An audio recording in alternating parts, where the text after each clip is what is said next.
Segundo dados do censo do IBGE de 2010, o número de domicílios vagos no país é maior do que o déficit habitacional. Existem hoje cerca de 6 milhões de domicílios fechados, enquanto 5 milhões e 800 mil famílias vivem em habitações irregulares ou precárias, como favelas e cortiços. Esse é um momento diferente da conjuntura nacional, de grandes investimentos na área urbana e nas cidades. Principalmente no momento de crise na Europa, há na América Latina e principalmente no Brasil um grande processo de retomada dos investimentos. Esses investimentos e essas obras, elas geram um impacto muito grande no preço da terra e também na valorização do solo urbano. O impacto direto é que muitas comunidades e grupos fragilizados que viviam nesses espaços, nesses territórios, acabam sendo deslocados ou removidos dessas regiões, e o impacto indireto que é no aumento do custo dos aluguéis, ou seja, as pessoas acabam também se deslocando na cidade para outras regiões mais distantes, onde o custo dos aluguéis ou o preço da terra ou o preço do solo é mais barato. Ao invés de ver o sem-teto como um marginal, o cara que ocupa, ele tem que ver que atrás daquele sem-teto existe uma família que às vezes está morando debaixo da ponte, está morando em um lugar que não tem estrutura, não tem escola, não tem creche. Então ele é um cidadão que não é reconhecido como cidadão nesse momento, porque ele está excluso, ele está à margem dessa sociedade capitalista que vê aquela pessoa como se fosse ele nasceu para ser pobre, ele nasceu para ser sem casa, ele vai ter que morrer sem a casa. Engravidei, fiquei desempregada e aí me surgiu essa oportunidade e eu vim para cá. Estou aqui há 9 meses. Na cidade de São Paulo, o censo contabilizou cerca de 290 mil imóveis não habitados, enquanto o déficit habitacional estimado é de 721 mil famílias. Já está com bastante tempo que eu vivo de ocupação em ocupação. Não é bem o que eu quero, não é bem isso que eu quero para os meus filhos, mas é o que tem para hoje, é o que... A oportunidade que surgiu para mim foi isso. Porque, na verdade, é a válvula de escape mesmo das pessoas. Que se elas não têm como pagar aluguel, e se as pessoas, por exemplo, famílias, no meu caso, eu e os meus filhos, para não se ver em situação de rua, ela vai procurar, sim, ocupar um espaço e morar. Cerca de 60 famílias ocupavam o imóvel do INSS na região central de São Paulo, fechado e sem uso há mais de 10 anos. Os ocupantes não tinham vínculos com movimentos de moradia. A casa é o começo de tudo. Você saber que você vai ter onde repousar depois de um dia cansado de trabalho. Se o seu filho vai para a escola, quando ele vier, ele vai ter um espaço para brincar, desenhar. Ou então, tipo assim, você poder chegar à noite, colocar sua cabeça no travesseiro e você saber que você vai dormir ali, que ninguém vai te incomodar. No meu espaço aqui, no caso, eu procurei fazer assim, bem próximo do ambiente de casa mesmo, para que os meus filhos se sentisse à vontade, se sentisse como se estivesse dentro realmente de um lar. Porque esse espaço aqui no momento é minha casa. Eu acho que a criança tem que ser criança. Ele nem sabe que ele vai mudar. Eu estou tentando agir com a maior naturalidade possível.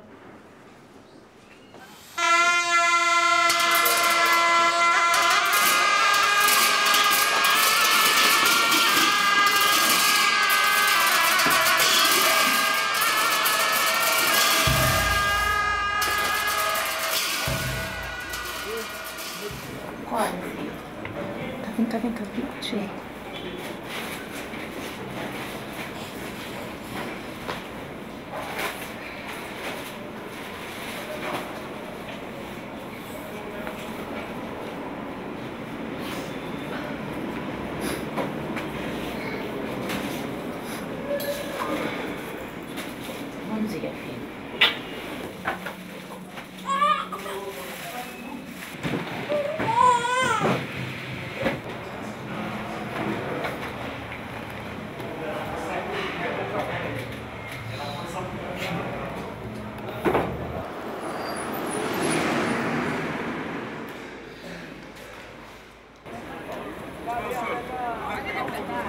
quando o povo pobre ocupa as áreas ociosas, e aí tanto faz prédios ou terras, a primeira coisa que o poder público nos faz é se juntar aos proprietários das áreas particulares para despejar o povo que está nas áreas particulares e com violência. Os despejos são violentos. Aliás, eu costumo dizer que não tem despejo sem violência, porque no momento em que eu sou despejado de onde eu estava, eu estou perdendo um espaço físico onde eu estava vivendo. E com isso, ao eu ser despejado, fui violentado. É um estupro.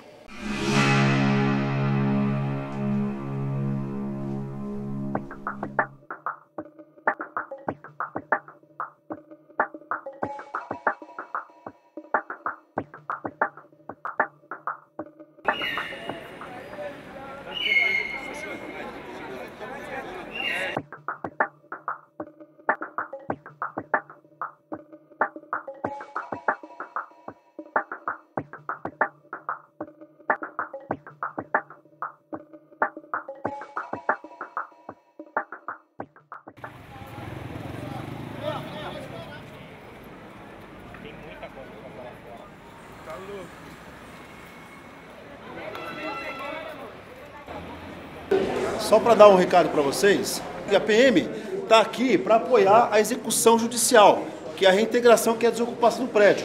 Só que nós temos um tempo para fazer isso. Então o que eu peço para vocês, 9 horas a gente vai recomeçar a fazer toda a retirada dos móveis, tá ok? Quem tiver alguma coisa para tirar, para levar para algum lugar, faça agora. Quando for 9 horas, o pessoal já está fazendo a mudança, vai colocar no caminhão.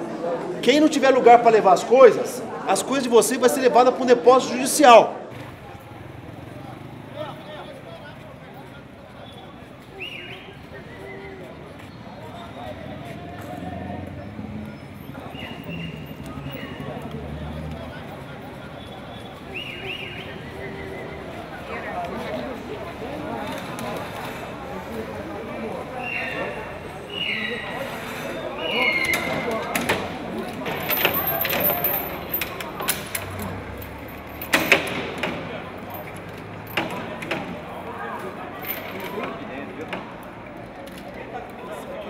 O material que for para o depósito, nós vamos estabelecer um prazo, tá? Eu dou 60 dias para retirar.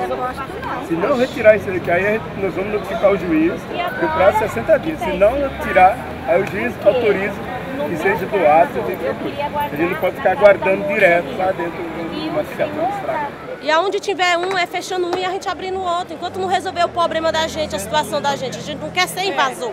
A gente não quer ser ocupante de nada.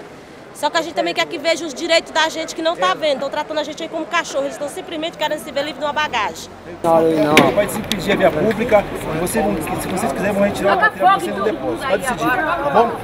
Não, eu estou tirando do cadastro. Peguei. Ô, Júlio, qual é outro caminhão aqui, carrega? Qual é outro caminhão aqui, então? O problema não é tirar do cadastro. Quem não sabe obedecer, se ocupa aqui. Quem não sabe obedecer, não é tirar do cadastro.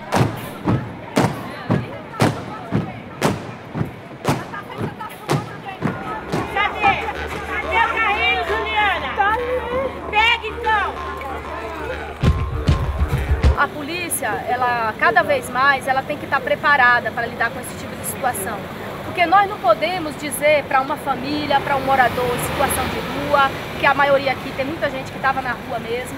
Eu não posso falar para uma pessoa dessa que ela tem que ter controle emocional numa situação como essa.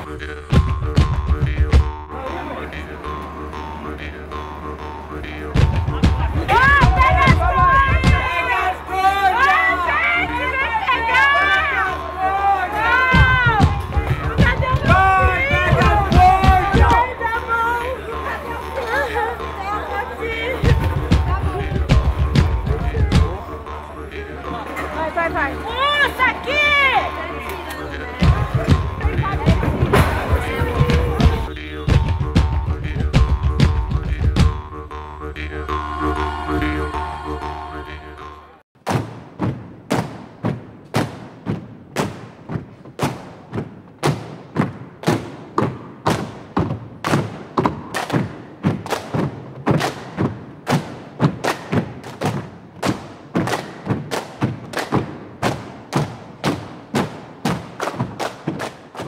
há 10 anos atrás, a gente tinha as ocupações com 75%, 80% de povo que estava literalmente jogado nas ruas. Hoje, as ocupações com mais de 90% de pessoas trabalhadoras que têm emprego. Se não tem um emprego formal, é autônomo, mas tem um emprego.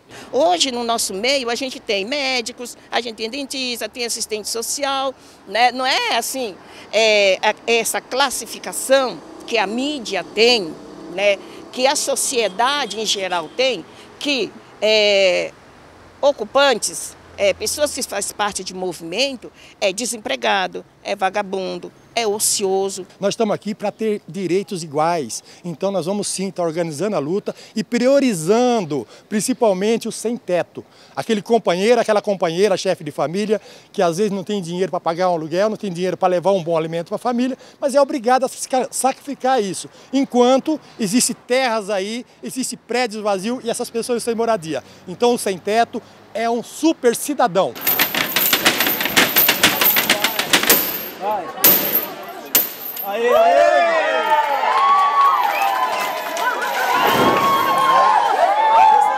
Três semanas após o despejo, o prédio do INSS foi novamente ocupado. A ação foi organizada por um conjunto de movimentos e os ocupantes entraram dispostos a resistir.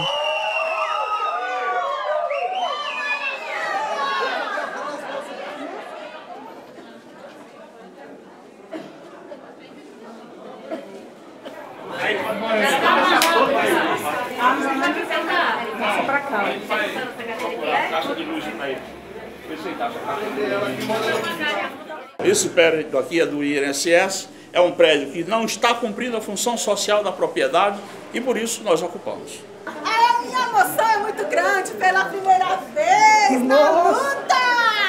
Pela moradia! Vamos lutar! Todos nós aqui somos pais e mães de família, trabalhadores, batalhadores, a gente paga aluguel, não tem como morar, aluguel está muito caro.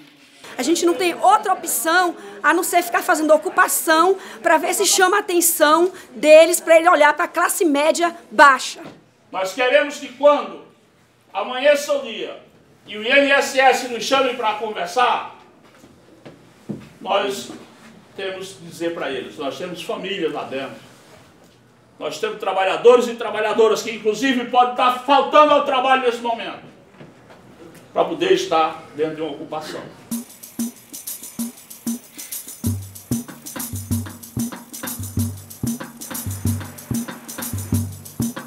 Nós viemos aqui para ganhar, não para perder, né?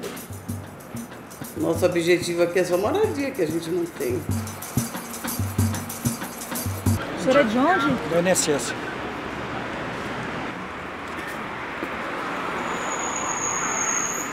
MNC.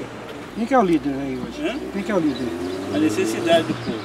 A necessidade do povo? Não tem ninguém que está comandando? Todos nós comandamos. Tem que passar lá para cima, né? Pra gente falar com vocês. Olha que eu falo da Reforma Urbana que está aqui.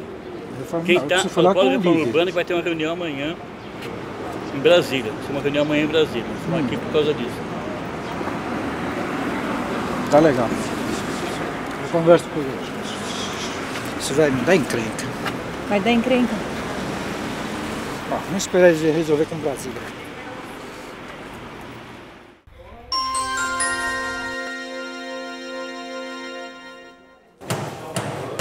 A questão é que se instituiu, né, até pelo Estado no Brasil, né, que quem quer ter uma moradia, né, ou quer ter um direito à política pública, tem que entrar numa fila, né? Você entra na fila que você vai conseguir a sua moradia, né? E quem está lutando, quem está na ocupação, quem está fazendo a luta, é porque, como diz aí o poder público, né, é porque está querendo furar a fila. Só que vamos imaginar, por exemplo, a fila da Prefeitura de São Paulo pela moradia, né? Tem 1 milhão, no programa Minha Casa Minha Vida, tem 1 milhão de pessoas cadastradas para conseguir a moradia, né? Imagina aquela pessoa que foi a última a ser cadastrada. Quantos anos ela vai ficar esperando para conseguir a sua moradia? Nós sempre falamos, né, que moradia, né, não é sorte e não é fila. Moradia é direito, né? Então, e está lá na Constituição, no artigo 6º da Constituição brasileira, que as pessoas, né, todo brasileiro, né, E é dever do Estado, tem direito, né, às políticas públicas de previdência, de trabalho, de saúde e também de moradia, né? Porque para muita gente, para vários companheiros e companheiras, vamos construir a casa. Você constrói a casa, não resolve o problema. Nós temos que ter saúde, educação, ruas pavimentadas com asfalto, esgoto, luz. Nós temos que ter a creche, nós temos que ter área de lazer. Quando eu estou falando de uma cidade, eu estou falando do todo, estou falando da condição de vida humana, ou seja, o direito de viver com dignidade.